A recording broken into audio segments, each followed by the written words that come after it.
안녕하십니까, 여러분. 오늘은 한 사건을 함께 살펴보고 그 속에 숨겨진 의문점들과 사실관계를 차근차근 파헤쳐 보려고 합니다. 최근 경남 통영의 한 조용한 시골 마을에서 모두를 충격에 빠뜨린 참혹한 살인 사건이 발생했습니다. 60대 여성이 자신의 집안에서 흉기에 맞아 숨진 채 발견된 사건인데요. 사건이 발생한 지 한 달이 넘어가고 있지만 범인은 여전히 안개 속으로 사라진 채 잡히지 않고 있습니다. 경찰이 최대 1억 원이라는 이례적인 신고 포상금까지 내걸고 수배 전단을 배포했지만 현장의 단서가 너무나 면밀하게 은폐되어 있어 지역 주민들의 불안감은 날로 커지고 있죠. 과연 이 사건은 단순히 금품을 노린 잔혹한 강도 살인일까요? 아니면 그 이면에 우리가 미처 보지 못한 또 다른 진실이 숨어 있는 걸까요? 전직 형사의 눈으로 사건 현장의 CCTV와 범인의 행동 패턴을 하나씩 검증하면서 언론 보도 뒤에 숨겨진 의문점들을 함께 짚어보겠습니다.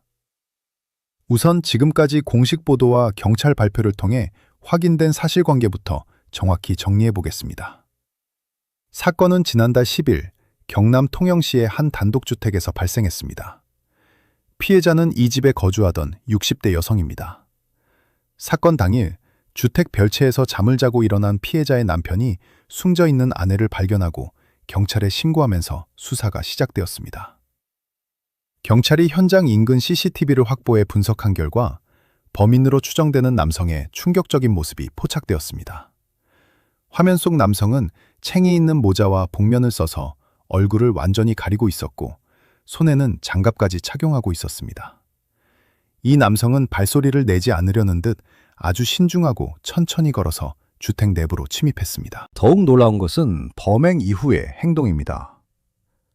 범행을 저지른 후 현장을 빠져나오는 남성의 왼손에는 범행에 사용된 흉기와 피해자의 배그 들려 있었고 오른손에는 뜻밖에도 현장에 있던 응급 신고 장비가 들려 있었습니다. 그리고는 유유히 현장을 벗어났습니다. 경찰은 즉시 전담 수사팀을 꾸려 총력 대응에 나섰습니다.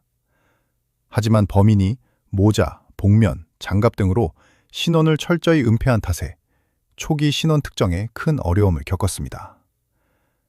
사건이 장기화되면서 인공지능으로 조작된 용의자 사진이 온라인상에 무분별하게 유포되는 등 혼란이 가중되었고 이에 경찰은 수배 전단을 배포함과 동시에 최대 1억 원의 포상금을 내걸고 공개 수사로 전환한 상태입니다. 자, 지금까지가 언론을 통해 알려진 객관적 사실입니다. 그럼 형사로서 생각해보면 이 사건 현장과 범인의 동선에는 매우 부자연스럽고 이질적인 부분들이 여럿 눈에 띕니다. 하나씩 파헤쳐보죠. 첫 번째 의문, 범인의 철저한 준비와 침입 방식. 범인은 모자, 복면, 장갑을 착용했습니다. 시골 마을의 단독주택을 노리는 일반적인 잡범이나 즉흥적인 강도라면 이렇게까지 지문 하나, 얼굴 윤곽 하나 남기지 않도록 완벽하게 무장하고 들어오는 경우가 드뭅니다. 게다가 발소리를 죽이며 침입하는 모습은 현장의 구조나 피해자 가구의 생활 패턴을 이미 사전에 숙지하고 있었을 가능성을 강하게 암시합니다. 두 번째 의문, 응급신고 장비를 챙겨 달아난 이유. 잠깐만요. 여기서 우리는 가장 이상한 점 하나를 주목해야 합니다.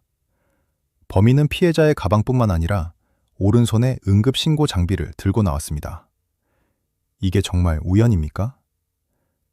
일반적인 강도라면 돈이 될 만한 귀중품이나 현금, 보석류를 챙겨 달아나기 바쁩니다. 그런데 왜 하필 1초가 급한 상황에서 크고 걸리적거리는 응급신고 장비를 굳이 챙겨서 나왔을까요? 수사 현장에서 본 바로는 범인이 응급신고 장비를 가져간 이유는 단 하나입니다. 신고를 지연시키기 위함입니다. 피해자가 공격당한 후 혹시라도 남아있을지 모를 의식으로 버튼을 누르거나 혹은 집 안에 있는 다른 구성원이 즉시 경찰이나 119에 연락하는 것을 물리적으로 차단하겠다는 명확한 의도가 있었던 겁니다. 이는 범인이 이 집에 독거노인 응급안전안심 서비스 장비나 비상벨이 설치되어 있다는 사실을 미리 알고 있었다는 뜻이 됩니다.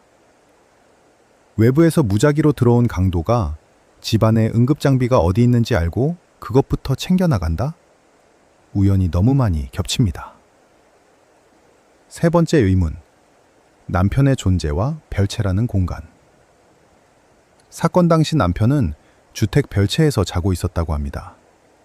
범인이 안채로 들어와 범행을 저지르고 흉기와 가방, 응급장비까지 챙겨나가는 동안 별채에 있던 남편은 아무런 이상 징후를 느끼지 못했습니다.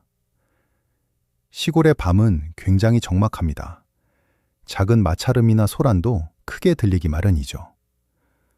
범인이 아무런 소음도 내지 않고 범행을 완벽히 완수한 후 유유히 탈출했다는 점, 그리고 피해자만 정확히 노려졌다는 점은 단순 강도살인이라는 경찰의 초기 추정에 의구심을 갖게 만드는 대목입니다. 솔직히 말씀드리겠습니다. 범인은 단순히 돈을 노리고 들어왔다가 우연히 살인을 저지른 게 아니라 처음부터 피해자를 위해 요소를 철저히 계산하고 움직였을 가능성이 훨씬 높습니다. 그렇다면 경찰은 앞으로 이 사건을 어떻게 풀어나가야 할까요? 그리고 이 사건이 우리 사회에 던지는 메시지는 무엇일까요? 여기서 중요한 건 수사의 방향성과 디지털 증거의 활용, 그리고 시골 지역의 치안망 문제입니다. 1. 수사 기법의 전환. CCTV 너머의 디지털 발자국. 범인이 모자와 복면으로 얼굴을 가렸다고 해서 완벽 범죄가 될 수는 없습니다. 현대 수사에서는 감시 카메라에 찍힌 얼굴만 보는 것이 아닙니다. 걸음걸이 분석, 법관 절약 / 게이트 애널리시스. CCTV에 포착된 범인의 특유의 걸음걸이, 체형, 어깨 기울기 등을 국립과학수사연구원 분석을 통해 데이터화할 수 있습니다. 동선 추적과 기지국 수사. 범인이 현장 근처까지 이동할 때 이용한 차량이나 대중교통 혹은 도주 경로상에 위치한 사설 CCTV 및 블랙박스를 샅샅이 뒤져야 합니다. 비록 현장에서는 휴대폰을 껐을지라도 전원을 끄거나 현 지점의 기지국 신호를 추적하는 일명 도주로 핑거프린팅 작업이 필수적입니다. 2. 가짜뉴스와 AI 조작 이미지의 폐해. 이번 사건에서 또 하나 심각하게 짚고 넘어가야 할 점은 사건 초기 온라인상에 AI로 조작된 용의자 이미지가 유포되면서 수사에 혼선을 주고 대중에게 극심한 불안감을 조성했다는 사실입니다. 경찰이 공식 발표하지 않은 추측성 정보나 AI가 만들어낸 허위 용의자 얼굴은 진짜 범인을 잡기 위한 시민들의 결정적 제보를 방해합니다.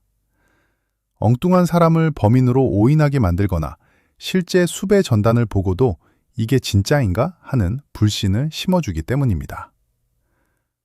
미디어와 대중이 사건을 소비할 때 경계해야 할 아주 씁쓸한 단면입니다. 3. 농어촌 고령화 지역의 치안 사각지대.